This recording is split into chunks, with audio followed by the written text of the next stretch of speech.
Okay, so first we want to talk about Miles Dewey Davis III.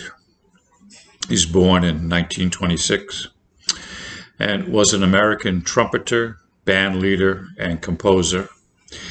He is among the most influential and acclaimed figures in the history of jazz and 20th century music. Davis adopted a variety of musical directions in a 5-decade career that kept him at the forefront of many major stylistic developments in jazz. Born in Alton, Illinois, and raised in East St. Louis, David left to study at Juilliard in New York City before dropping out and making his professional debut as a member of saxophonist Charlie Parker's bebop quartet. Shortly after, he recorded the birth of the Cool Sessions for Capitol Record, which was instrumental to the development of cool jazz. Cool jazz, another style of jazz, was developing that derived much of its inspiration from classical music. This jazz, soft in tone yet highly complex, was known as the cool style. Trumpeter player and band leader Miles Davis pioneered cool jazz, and this genre came into its own with his 1959 album Kind of Blue. As Davis explored new sounds and arrangements, his influence on jazz music expanded. Many musicians who played in his various bands would later lead their own groups and take jazz in new directions. Their names read like a who's who list of contemporary jazz. Miles Davis is so important to jazz because of his ability to continually evolve. His innovations forever changed jazz, and although a great trumpet player, he is most remembered for his stylistic innovations. Miles got his first trumpet as a gift from his father, a wealthy dentist, in 1939 when he was 13. Miles Davis' So What is one of the most famous compositions in jazz, instantly recognizable. Recorded in 1959, it has sold millions of copies as the opening track of the album Kind of Blue. It's simple, melodic, catchy, but the song's origins are complex. They can be found in classical music and African ballet, and several sections of the song were borrowed. This was the opening track on Kind of Blue, which is arguably the biggest selling jazz album of all time. It was recorded by Miles in 2 days, giving only brief instructions to a new band. Yet all tracks were recorded in one take. It is also counted as many of the greatest jazz albums of all time and ranks at or near the top of many best album lists. Rolling Stone magazine, for instance, placed it at 12 on their list of 500 greatest albums of all time. Okay, so let's take a listen to Miles Davis from his album A Kind of Blue, the first song called So What. You can find a link in the description box below. The lyrics of Sukiyaki were written by Kyu Sakamoto to express his frustration with the ratification of the Treaty of Mutual Cooperation and Security between Japan and America. The treaty, originally signed in 1951, granted the United States the right to maintain a military presence in the Asian nation. The renewal of the treaty in 1959 sparked widespread student demonstrations. He voiced his disappointment disappointment in his lyrics, which describe a man who looks up to the sky to prevent his tears from falling. Despite his sadness, the lyrics optimistically look ahead to what might be coming. A good future is beyond the clouds. The upbeat music of the song reflects this optimism. Originally titled Iu o Mute Haruko, the song was renamed Sukiyaki when it was released in the United States. The performer was Kyu Sakamoto, a clean-cut 21-year-old Japanese singing star with a vocal style and similar presence to contemporaneous teen idols Ricky Nelson and Bobby Darin. Upon its release, the song reached #1 on the Billboard charts, making it the first song performed by an Asian to become a hit in America. To many Americans, the song was symbolic of Japan's return to prominence after its defeat in the Second World War. When it was released, the 1964 Olympics were scheduled to take place in Tokyo, and the Japanese economy was expanding.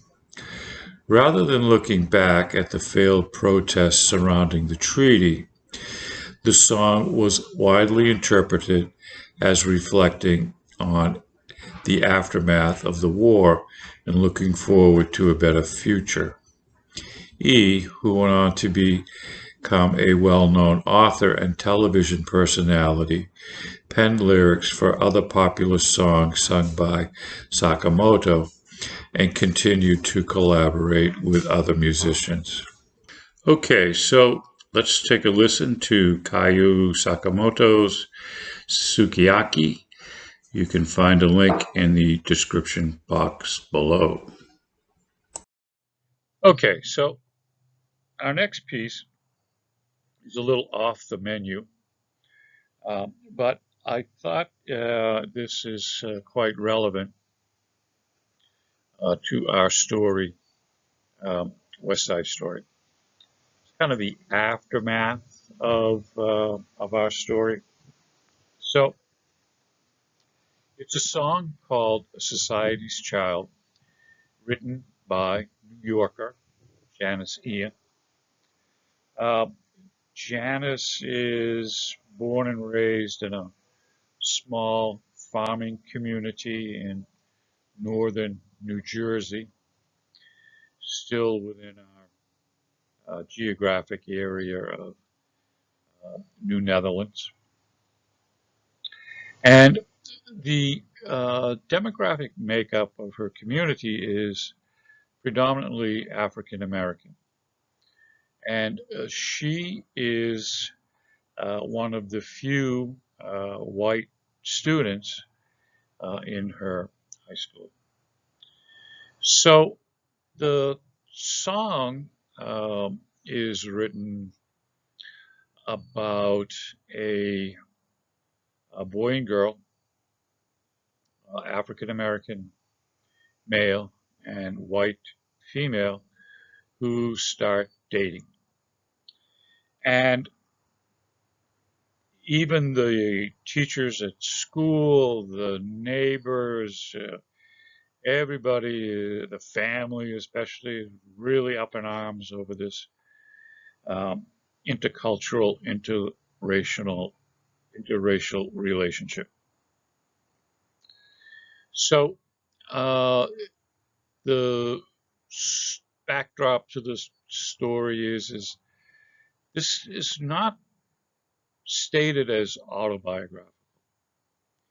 It's merely from her interviews about the song. She says that it was an observation that she made. She says, I saw it from both ends. I was seeing it from the end of all the civil rights stuff on television and radio, of white parents being incensed when their daughters would date black men. And I saw it around me when black parents were worried about their sons and daughters dating white girls or boys. I don't think I knew where I was going when I started it, but when I hit the second line, face is clean and shining black as night, it was obvious where the song was going. I don't think I made a conscious decision to have the girl cop out in the end. It just seemed like that would be the logical thing at my age. Because how can you buck school and society and your parents and make yourself an outcast forever? Okay, so the story goes the boy and girl are dating, parents are all up in arms, both sides, both ways. Even the teachers and their friends at school are saying, hey, what are you doing? You shouldn't be doing this. Stick with your own kind. Stay with your own kind. So this is a theme again. West Side Story, stay with your own kind, don't go outside the group, that sort of thing. So the song was basically paid for by a recording company that was looking for a loss, a tax write-off. They said, oh, this song will never see the light of day. We'll just record it. It'll fail. We can write some money off on our taxes. Well, the song is picked up by a couple of radio stations in New York and is played a couple times an hour. And it becomes a hit. Eventually, it makes its way across to the West Coast. It's played on radio stations there. So it's not just a local hit anymore. It becomes a national hit. A radio station in Georgia plays the song a few times. The local residents get all twisted and bent out of shape about it, and they burn the radio station down to the ground. A Boston newspaper reporter for the Boston Herald, the big newspaper at the time, was fired for writing about the song. So the song swirls in controversy right from the very beginning. The topic, interracial marriage at the time, was illegal in 34 states in the United States. And people were arrested and either put in jail or fined or ostracized in some way. Uh, these were big crimes, a felony crime, not just some, jaywalking ticket. They were serious crimes back in the day of getting married to someone outside your race. And finally, the Supreme Court had to say, hey, this is ridiculous. People can marry whoever they want at the time. So Janis Ian really breaking ground with her first hit, Society's Child. And when I was 16, that was a long, long, long time ago.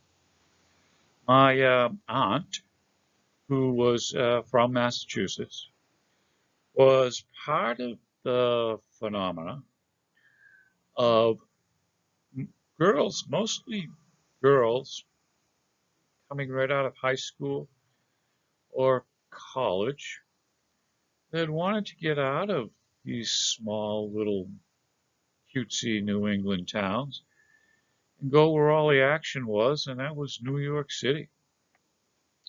And thousands of girls left the countryside or these small towns of suburbia looking for excitement and the lights and action and fun of New York City. And she goes there She had a college degree. She worked for a school system as a dietitian. And she met someone and they got married. So she came up to visit the family. I'm 16 years old at the time. And she invites me to go to uh, New York City to kind of see what's going on. And I hadn't been very far at that time. Uh, so I found it really exciting. I kind of liked it. Um, so, took me to all the famous restaurants, of course, the landmarks, all the sightseeing places, all of that sort of stuff. But she said, "Hey, um, there is this new singer, very popular now in New York. Her name is Janis Ian, and she's going to be playing at a club in Greenwich Village called the Bitter End tomorrow night. So we're going to go see her perform." So I had never heard of Janis Ian, Society's Child, or any of it.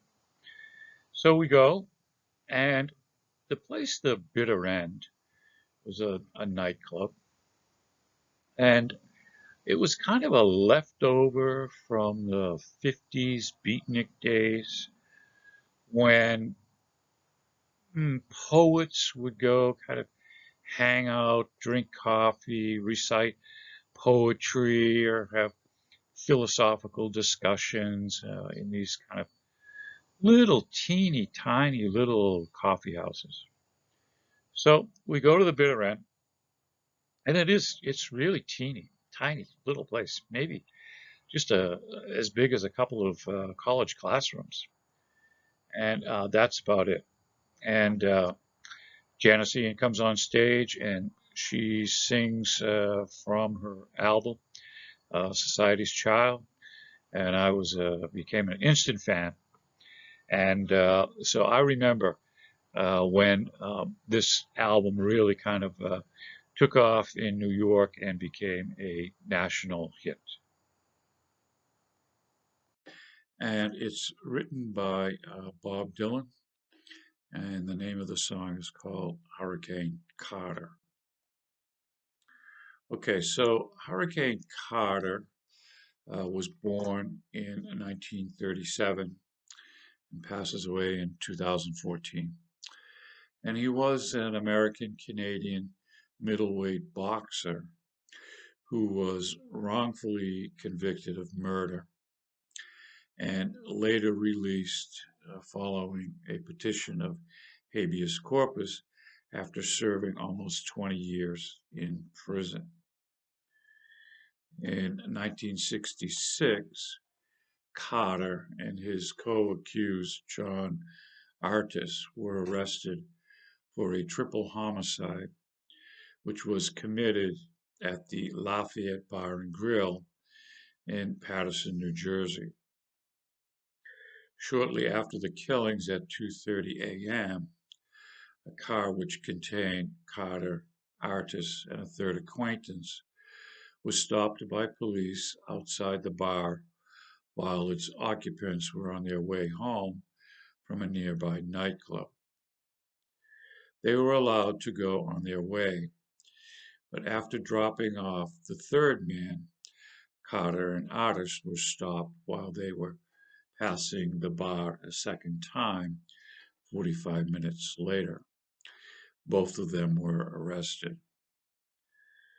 Carter and Artis were interrogated for 17 hours, released, then rearrested weeks later. In 1967, they were convicted of all three murders and given life sentences, served in Rahway State Prison. A retrial in 1976 upheld their sentences, but it was overturned in 1985. Prosecutors declined to try the case a third time after their appeal to the Supreme Court failed. Carter's autobiography titled The 16th Round, written while he was in prison, was published in 1974 by the Viking Press. The story inspired the 1975 Bob Dylan song Hurricane and the 1999 film The Hurricane with Denzel Washington playing Carter.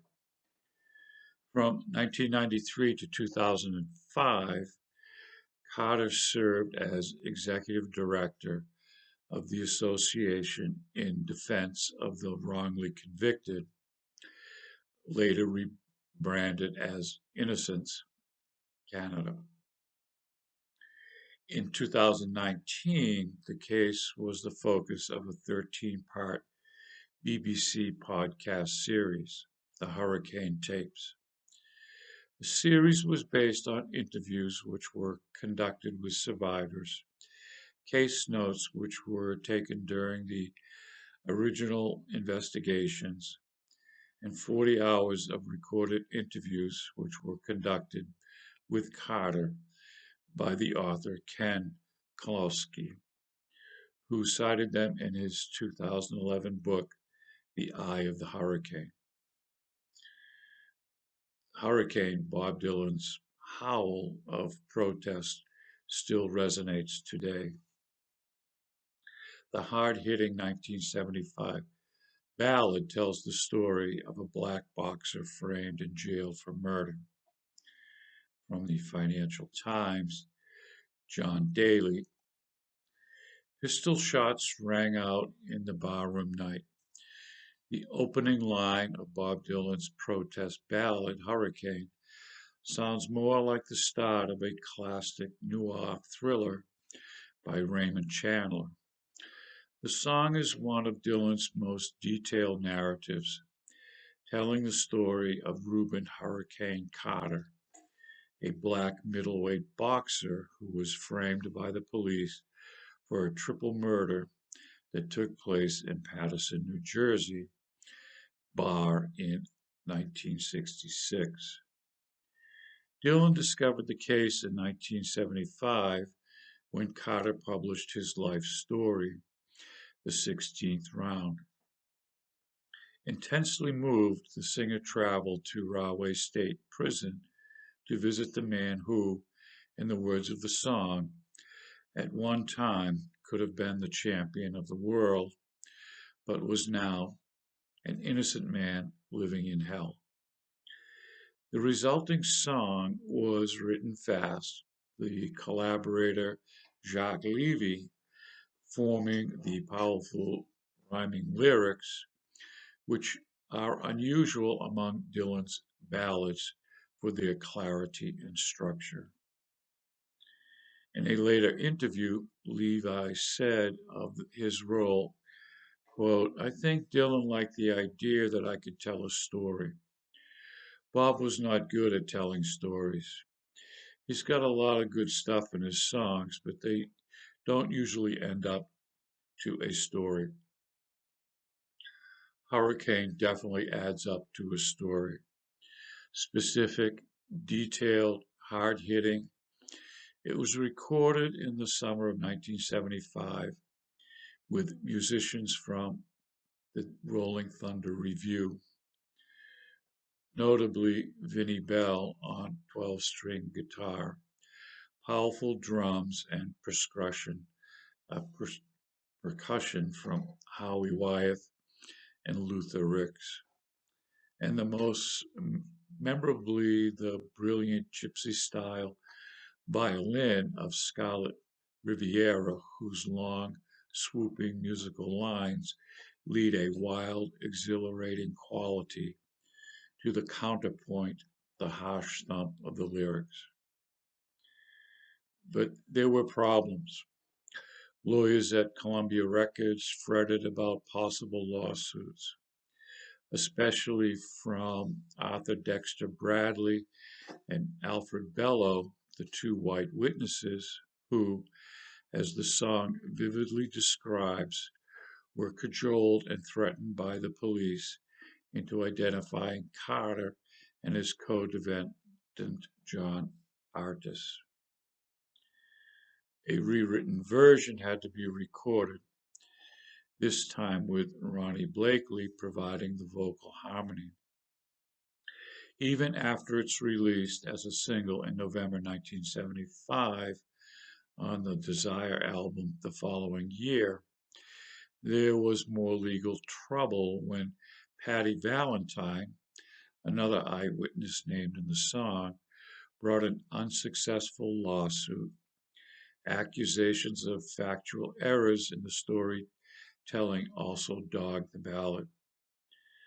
Despite all that, it grabbed the public imagination, combining as it does the passionate rage against injustice in Dylan's protest songs. The feeling, ashamed to be alive in a land where justice is just a game.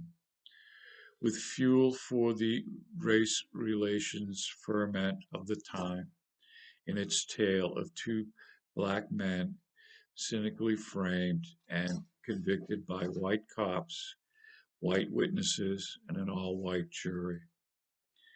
In December 1975, Dylan played a concert at New York's Madison Square Garden, raising $100,000 for Carter's defense. And whether or not it had anything to do with the song, in 1976, Carter and Artis were granted a new trial. This was unsuccessful, and it wasn't until 1985 that Carter was finally released from jail. A new judge ruling that the original prosecution had been based on racism rather than reason. By this time, Rubin Hurricane Carter had spent 19 years in jail. So let's take a look at the music video, Bob Dylan's Hurricane Carter. Okay, so we want to talk about soul music and James Brown, hardest working man in the music industry. James Joseph Brown was born May 3rd, 1933, was an American singer, dancer, musician, record producer, and band leader. The central progenitor of funk music and a major figure of 20th century music, he is often referred to by the honorific nicknames the hottest working man in show business, Godfather of Soul, Mr. Dynamite, and Soul Brother #1. In a career that lasted more than 50 years, he influenced the development of several music genres.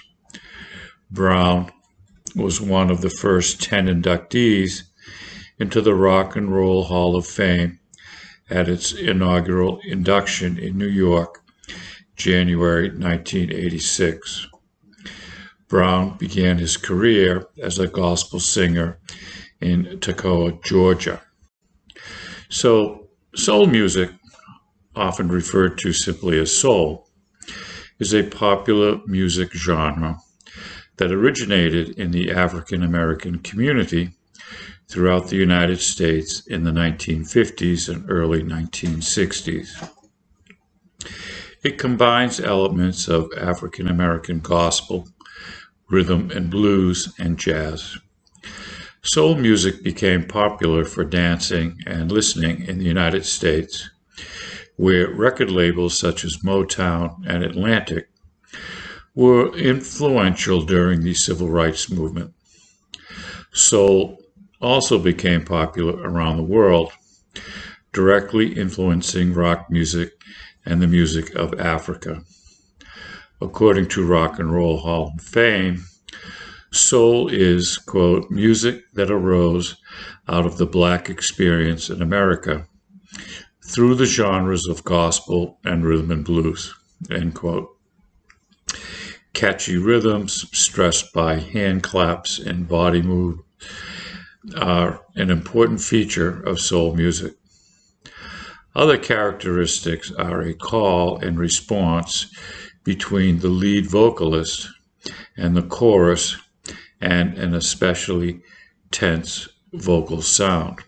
The style also occasionally uses improvisational additions, twirls, and auxiliary sound. Soul music reflected the African American identity, and it stressed the importance of African American culture. The newfound African American consciousness led to new styles of music, which boasted pride in being black. So let's talk a little bit about James Brown. James Brown's main social activism was in preserving the need for education among youth, influenced by his own troubled childhood and his being forced to drop out of 7th grade for wearing insufficient clothes. Due to heavy dropout rates in the 1960s, Brown released the pro-education song, "Don't Be a Dropout." Royalties of the song were donated to dropout prevention charity programs. The success of this led Brown to meet with President Johnson at the White House. Johnson cited Brown for being a positive role model to the youth.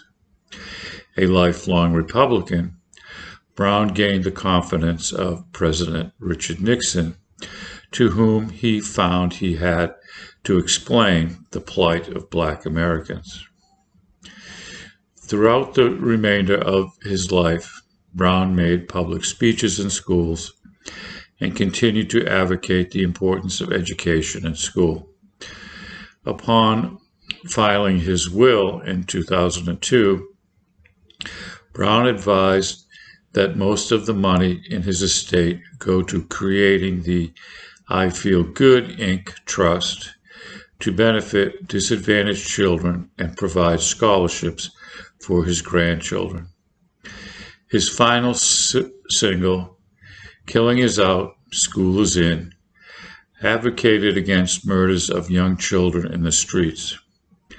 Brown often gave out money and other items to children while traveling to his childhood hometown of Augusta, Georgia. A week before his death, while looking gravely ill, Brown gave out toys and turkeys to kids at an Atlanta orphanage, something he had done several times over the years. Okay, so we're going to play a song. You can find it in the description box below. It's called "It's a Man's World," and this is a song sung by James Brown and Luciano Pavarotti. So if you don't listen to the song in its entirety, or even the entire chorus for that matter, one can easily jump to the conclusion that "It's a Man's World" is a song advocating male dominance. While some statistics do stand in favor of the title of the song, James Brown completely flips the idea of the title of the song around. The idea behind the song is that no matter how many great things men have done and accomplished throughout time, the man is nothing without his woman. In 2002, the late tenor Luciano Pavarotti invited soul superstar James Brown to sing with him at one of his many Pavarotti and Friends charity concerts. The end result, a rousing cover of "It's a Man's World," was shockingly stirring, so much so that it drew a standing ovation from the ecstatic crowd. August 15th through the 17th, 1969, Woodstock. 3 days of peace, music, and love. An estimated audience of over 400,000 people gathered for 3 days of music near Bethel, New York, swarming across the pastures of Max Yasgurd's dairy farm. The festival is the brainchild of 4 men under age 26, including one with a multi-million-dollar trust fund. Only 186,000 tickets were sold, so around 200,000 people were expected. But the amazing lineup of bands and musicians draws many more. Fences are pushed over and tickets become pointless. On opening night, sponsors declared free admission to all, and the word spreads like wildfire. Police estimate 1 million more people trying to reach Woodstock are stuck in traffic jams up to 50 miles away. In rain and mud, thousands listen to Janis Joplin, The Who, Canned Heat, Grateful Dead, Crosby, Stills, Nash and Young, and Country Joe and the Fish. On the last morning, guitarist Jimi Hendrix wakes the crowd with a riveting solo version of the national anthem. The final cost is $2.4 million. A film of the concert is released the following year. Next, we want to talk about singer and writer and author of the song Woodstock, Joni Mitchell.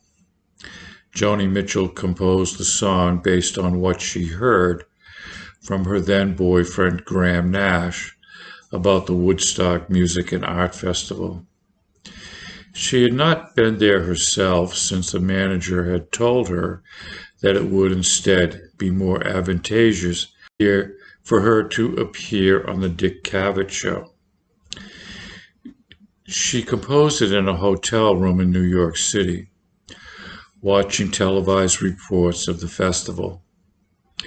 Quote, "The deprivation of not being able to go provided me with an intense angle on Woodstock," she told an interviewer shortly after the event. David Crosby, interviewed for the documentary Joni Mitchell, A Woman of Heart and Mind, stated that Mitchell had captured the feeling and importance of the Woodstock Festival better than anyone who had actually been there.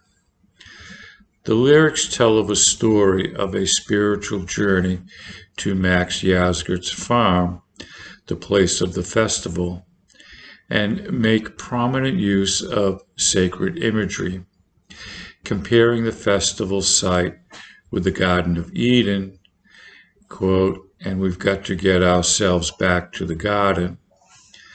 The saga commences with the narrator's encounter of a fellow traveler, quote, "Well, I came upon a child of God. He was walking along the road," and concludes with their ultimate destination. "By the time we got to Woodstock, we were 500,000 strong." There are also references to the horrific, mutually assured destruction of the Cold War, bombers riding shotgun in the sky, contrasted against the peaceful intent of the festival goers, turning into butterflies above our nation. So let's take a listen to Joni Mitchell's song Woodstock. Simon and Garfunkel, the boxer. Simon was born in 1941 in New York, New Jersey, to Hungarian Jewish parents. As a first-generation American who felt like an outsider and assimilation was the key thought, he gravitated to black music and baseball, looking for an alternative culture. After graduating from high school, Simon majored in English at Queens College and graduated. Simon has won 12 Grammy Awards, one of them a Lifetime Achievement Award. Art Garfunkel was born in Forest Hills, Queens, New York City. His father was a traveling salesman.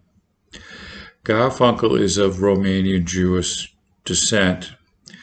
Garfunkel's love of singing originated in the first grade. He met future singing partner Paul Simon in the sixth grade when they were in a school play together. Garfunkel ultimately earned his BA in art history in 1965, followed by an MA in mathematics education from Teachers College, Columbia University in 1967, and he also completed coursework toward a doctorate. Garfunkel has undertaken several long walks in his lifetime, writing poetry along the way. In the 1980s, he walked across Japan in a matter of weeks. From 1983 to 1997, Garfunkel walked across the United States, taking 40 excursions to complete the route from New York City to the Pacific coast of Oregon. In May 1998, Garfunkel launched an installment walk across Europe, from starting in Ireland and finally stopping in Istanbul in 2015. The song's lyrics take the form of first-person lament, as the singer describes his struggle to overcome loneliness and poverty in New York City. The narrator is particularly scarred by the experience he had as a young man who, quote, left his home and his family when he was no more than a boy, doing so under some vague idea that life on his own would be better than wherever he came from. The narrator has had an enduring loneliness, poverty, homesickness, and isolation. His overwhelming desire to overcome his sudden isolation has led him to make some bad choices. The narrator clearly is very desperate for some sort of connection with the human race. So let's take a listen to The Boxer by Simon and Garfunkel.